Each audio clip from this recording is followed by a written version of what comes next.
In 2025, the University of Tennessee plans to raise football ticket prices and the associated mandatory contributions by an average of 14.5%. The majority of the additional expenses will be attributed to a talent fee, which will be used to compensate players.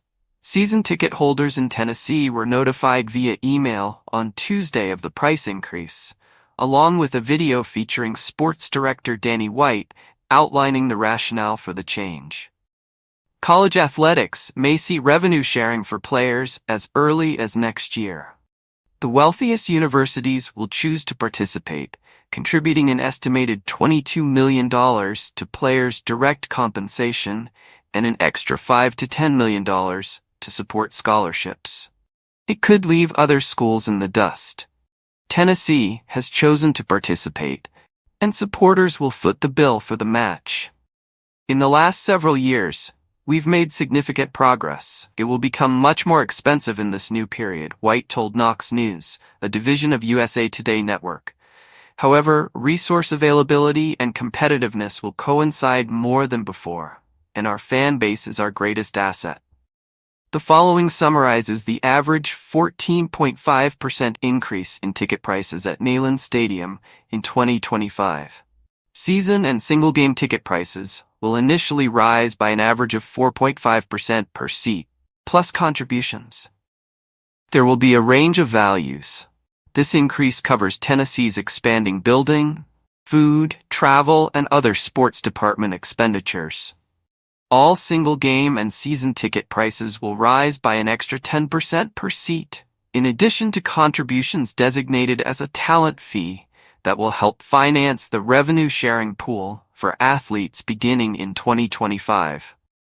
The deadline for renewing season tickets is February 27, 2025, and the process will start on Thursday.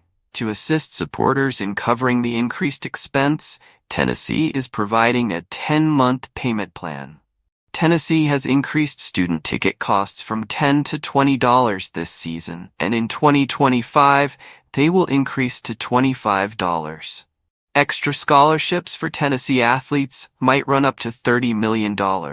Revenue sharing specifics are still unknown now, as they depend on the resolution of the ongoing federal antitrust lawsuit, House v. NCAA. The implementation of revenue sharing may begin as early as July 2025.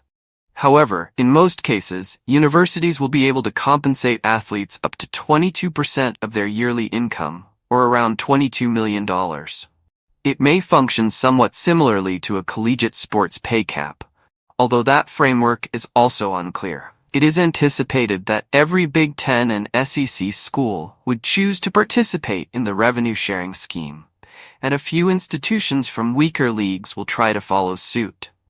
Rewarding athletes for their name, image, and likeness may still play a role in attracting and keeping elite athletes. However, it's unclear where NIL fits into a revenue-sharing scheme.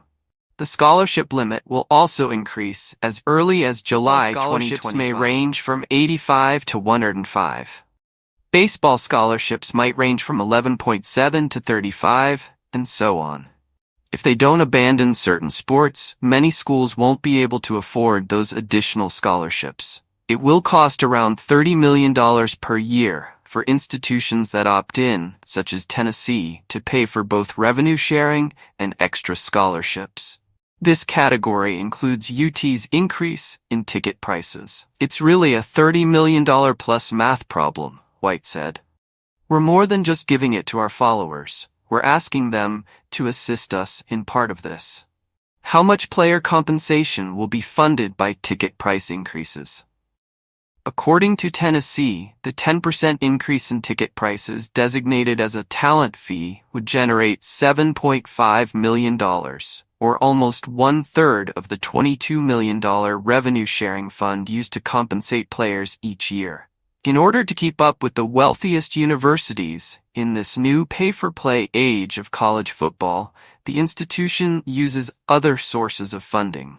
The greatest fundraising year in UT sports history, 2023 to 24, saw $139.7 million raised by the Tennessee Fund. Since White was appointed, that amount has climbed by more than $100 million over the previous 4 years.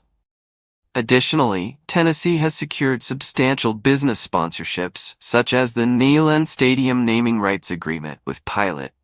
This has made it easier to pay for facility upgrades and replenish the athletic department's budget in preparation for the current collegiate sports arms race. According to Danny White, resources lead to success. White recently received a contract extension and increase, making him the highest-paid AD at a public institution in the nation. As a result of that income rise, with the same 5% yearly increase from his first contract, his income grew to at least $2.75 million. White's success in Tennessee reinforces the idea that winning is a product of resources. It is therefore not surprising that he would guide UT into the age of revenue sharing in college athletics.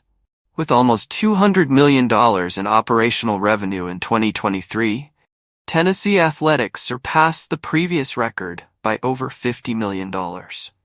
This was the team's greatest operating revenue ever.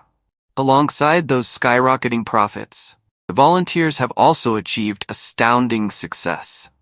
Tennessee had their greatest ever finish in the Learfield Directors' Cup in 2023-24, winning its third consecutive SEC All-Sport Championship. It was one of only 2 universities in a major conference whose teams qualified for bowl games or the NCAA tournament in every sport. For the second time in school history, Tennessee men's basketball qualified for the Elite Eight in March.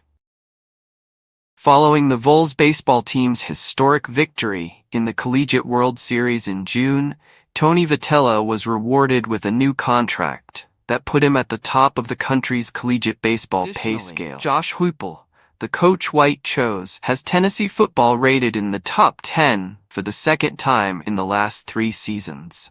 Tennessee is one of the most sought-after college football tickets. According to White, Tennessee's ticket costs are on par with those of SEC and national rivals, and there is a strong demand for the Vols.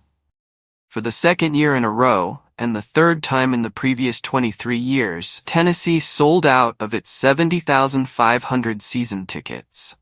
Additionally, according to White, there is a waiting list with around 15,000 people interested in season tickets. The Vols have sold out for 15 straight games. That's particularly noteworthy in light of the fact that Neyland Stadium, with a capacity of 101,915, is the 6th largest collegiate stadium in the nation. In terms of average home attendance, 101,915, and total home attendance, 713,405, Tennessee dominated the SEC in the previous season and ranked 3rd and 4th in the country, respectively.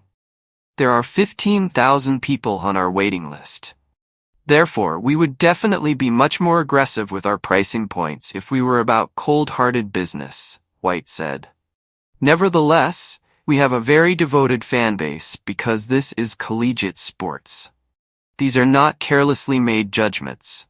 We put a lot of effort into trying to strike a balance between being fair and reasonable and making the necessary income.